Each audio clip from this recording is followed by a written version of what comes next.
Taylor Swift spotted at MetLife Stadium in New Jersey.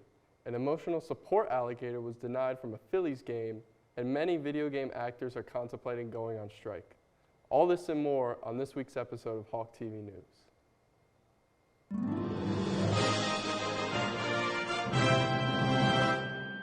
Hello everyone, welcome back to another episode of HawkTV News. My name is Ian Epstein. And I'm Dean Heidel. Ohio's legal battle in regards to their K-12 education program has created quite the controversy. This past July, Ohio Governor Mike DeWine recently passed the HB 33 bill, which would transfer authority of the Board of Education to a government-appointed director. As of late December, 7 different current board members have filed a lawsuit claiming that the transfer of powers is deemed unconstitutional. A transfer of power such as this could impact greatly various different programs within the education department, including the distribution of scholarships to students. Former President Donald Trump has started a civil fraud trial in a New York courtroom along with his sons and Trump Organization executives. This trial follows a recent ruling by Judge Arthur Engoron that found Trump and his co-defendants liable for persistent and repeated fraud in connection to inflated assets and financial statements. New York Attorney General Letitia James initiated the $250 million lawsuit, alleging that Trump and co-defendants inflated assets to gain favorable terms on loans and insurance policies. Trump's net worth is claimed to have been inflated by as much as $3.6 billion between 2011 and 2021, though his legal team disputes these claims. The trial could result in substantial damages and may provide insights into Trump's business operations and net worth. The trial's duration is uncertain, but it has been scheduled for 3 months. Trump faces a busy litigation calendar, including 4 criminal indictments and other civil cases, as he actively campaigns for a potential second term in the 2024 election. A Phillies fan and his emotional support alligator, Walligator, were denied by stadium entry at a Citizens Bank Park. The alligator was leashed outside, interacting with fans before the Phillies and Pirates game. The owner told patrons that he has owned Wally for 7 years and he has never bit anyone. However, the stadium policy permits guide dogs only. We're taking a short break, but stay tuned for more HawkTV News.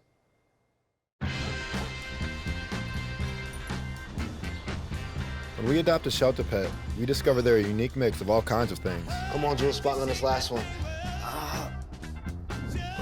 There it is.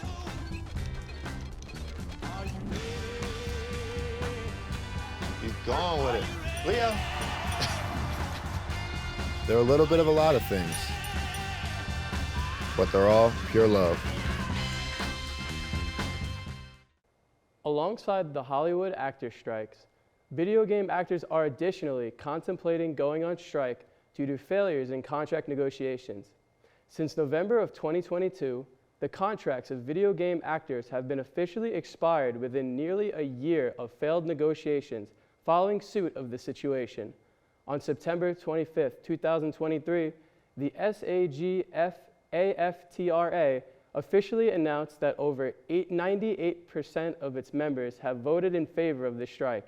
If a strike were to occur, major gaming companies could be undeniably suffering, including Activision, Electronic Arts, and Epic Games.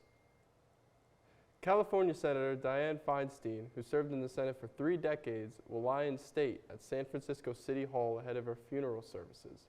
The public can pay their respects on Wednesday from 9 a.m. to 7 p.m. Pacific time. The Thursday funeral service will be closed to the public due to limited space, but will be live streamed online. After the service, Feinstein will be buried in a private family-only cemetery. Feinstein passed away at the age of 90 following declining health. California Governor Gavin Newsom has confirmed the appointment of LaFonza Butler to fill her Senate seat. Next up, we have a commentary from Bryn sharing activities to partake in this fall. Hey everyone, my name is Bryn Casey, and since it's officially fall, I'll be sharing a list of fall activities to try out this year.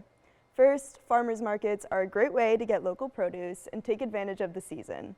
If you're in the Long Branch area, some options to check out are Asbury Fresh and Galleria Red Bank Farmers Market.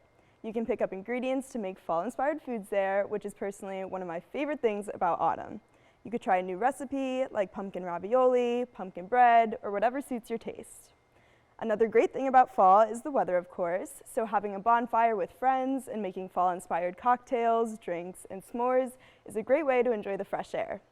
If you're looking for Halloween-inspired activities, try going to a farm or check out local attractions that offer haunted hay rides, houses, and corn mazes. While you're there, you can pick up some pumpkins to have a carving or painting night.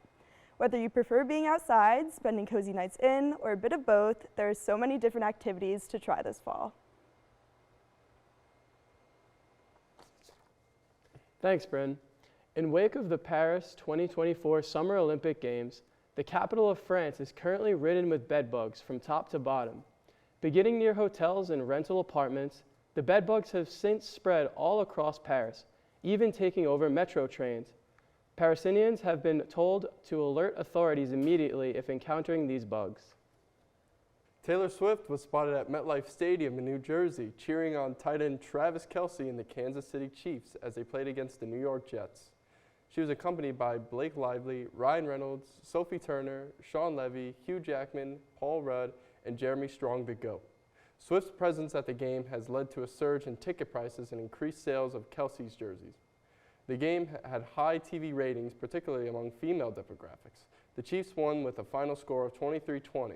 We have another short break, but keep watching for more news.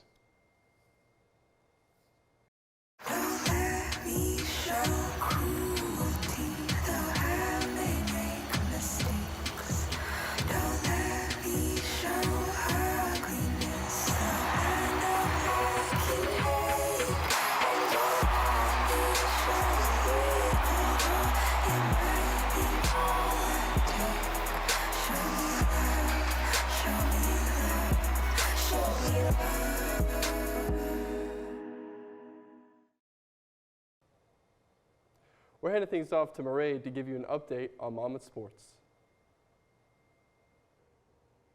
It has been a very successful week for Monmouth sports as we come off homecoming weekend.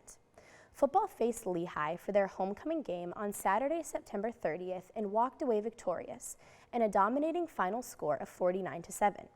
The Hawks all came together early on to take a quick lead on Lehigh in the first possession of the game, when running back Jaden Sheridan had a 66-yard run down the Lehigh 1-yard line.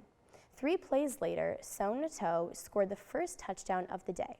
Lehigh then returned the favor and scored their first touchdown of the day to even the score 7-7.